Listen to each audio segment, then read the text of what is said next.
Hey, Steve Mignani here doing the Junkyard Crawl at Bernardston Auto Wrecking in Bernardston, Massachusetts with a 1978 Dodge B200 van. Now, we often forget the fact that fleet sales make up a pretty big part of new vehicle sales. And fleet means that it's not going to you and me, family buyers, but rather to government agencies or companies or the phone company, whatever it might be.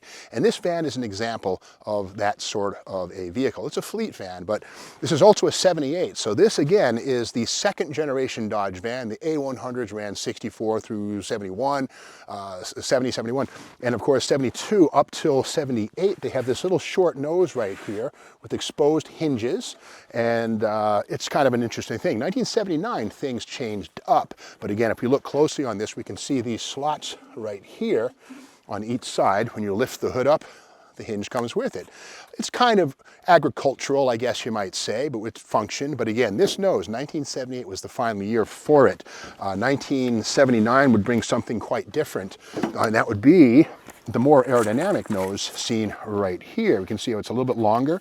It's more wedge shaped, and that's about aerodynamics. This one has the optional quad headlights. We saw one of these vans about a week ago. If you get a chance, check that one out. It was the mystery van. But again, these brand new vans, same basic thing, but a longer nose. But 79 up, as we see right here, first year for this sort of, I guess you might call it Gen 2.5. You can see right here is the various things, the details, the X-ray cutaway. And we can see here, the new hood opening is 7 inches wider than 78 to help make engine servicing easier. New concealed hood hinges add to front end style. So those little exposed hinges were gone. Dodge was fully aware of it. New front end styling adds appearance and value. Optional quad rectangular dual vertically stacked headlamps. So there they are on the car. But again, independent front suspension, disc brakes on every single one of them. And again, many different window configurations. We'll get into that in a second. And you got to remember too that Plymouth, oh yeah, they made vans. In fact, Plymouth was making trucks in 1935 through 42, light trucks. But this is a 1975 Plymouth Voyager brochure. And again, Plymouth made light trucks and even SUVs, the Trail Duster from 74 through 83. And we can see that they're very similar. The only thing is the Plymouths were always passenger vehicles. They did not make cargo vans, so they kind of didn't want to step on Dodge's toes. So again, any Plymouth Voyager van is going to have seats in it and be built for passenger, not cargo use. But again, this one here, we can see it has what looks like maybe either telephone company green or maybe army green. It's a little light for that, but the decal here, it's a little bit delaminated, but we can learn a little bit from it. It says here, what do we have? Black trims, delete upper molding. Let's see, what do we have? It's kind of hard to read. Special handling, who knows what that meant. Passenger seat non-adjustable, door lock package, paint bumpers, color something, special paint procedure, special wheels, so heavy duty suspension, so outside install mirrors. So again, this is probably built to some specification for a fleet, perhaps the phone company. And again, something unique here, 1978, final year for the side saddle master cylinder. See how it goes that way instead of sticking straight out. This articulation right here, this bell crank, that stuff right there was prone to getting kind of sticky. And a lot of people said, hey, my brake pedal's too stiff. What's going on? So in 1979, Plymouth and Dodge re-engineered this so the master cylinder was faced out and got away from this crazy stuff right here. Now here's the electronic ignition, which of course was standard fare in 1978 to help the spark a little hotter, keep things cleaner with the emissions. And let's continue our look inside. Okay, so yeah, the blue paint on this is not the original, it's been resprayed, so let's open the door and learn. And yeah, we can see right here, this is certainly a phone company van. Okay, we can learn. Now we can see the green here, but here is yellow and blue. Right there. That's probably New England Telephone. These two colors right here, that was once a stripe package. So it's a phone company van. But check this out. A rust-proofing material per government, military, sea, whatever, and it says Chemical Division of Chrysler Corporation, Dodge Truck Division. So the undercoating on this wasn't from Z-Bart or Rusty Jones. It was from Chrysler's Chemical Division. And Uncle Sam, or the phone company, which I think was government subsidized, anyway, said, hey, we want factory rust-proofing, and this one has it.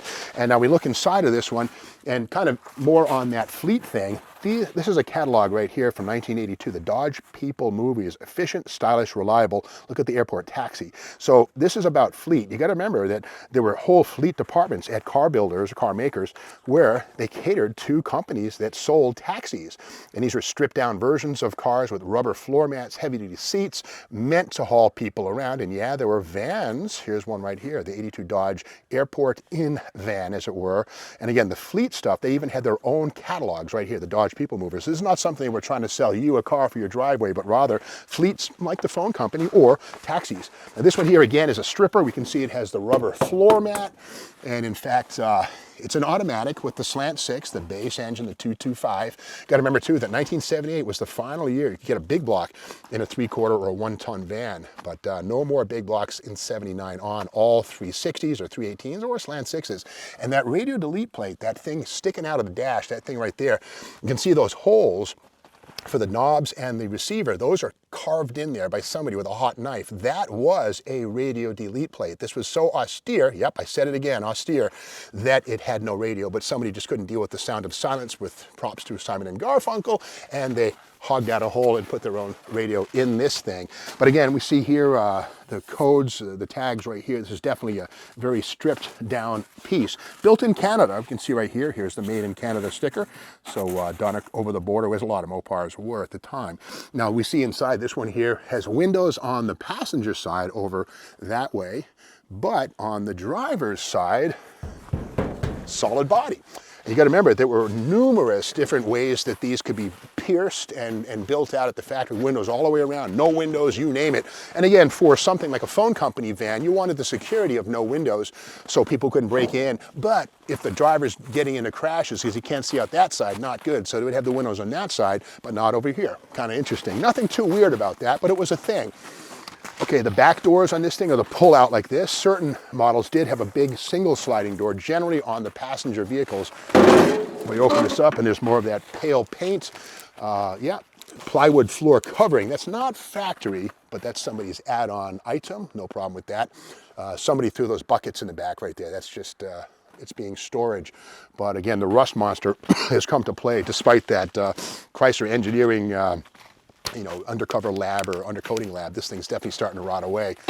We come around to this side, and again, the B series van, these things 1971 through, gosh, well into the 1990s, a long run. But here are these windows on this side here, and there was also a sliding door that was a possibility, but on a stripper like this, you don't really need it.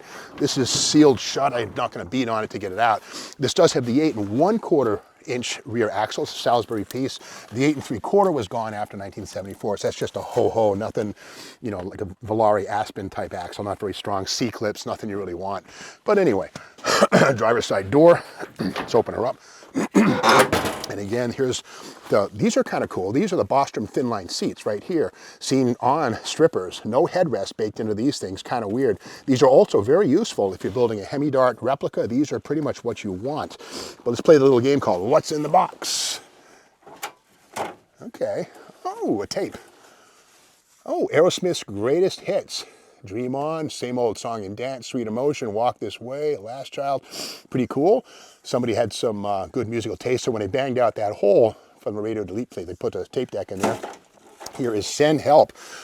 Insurance companies, in fact, probably the phone company would have included this, so if you had a problem on the side of the road, oh, look at this. Yeah, so it's Midas stuff, who knows.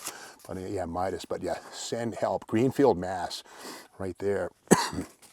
Anyway, so this is, again, 1978, the final year for the first generation B series van. The second gen, of course, in 1979, a little different nose and less aero, but this is a fleet vehicle. We can't forget the fact that a lot of vehicles were born not for you and me, but rather for commercial, industrial use, and this was one of them. Now, if you like this video, be sure to subscribe to the C-Mags YouTube channel and ring the bell so you're aware of the next video, which comes out tomorrow morning.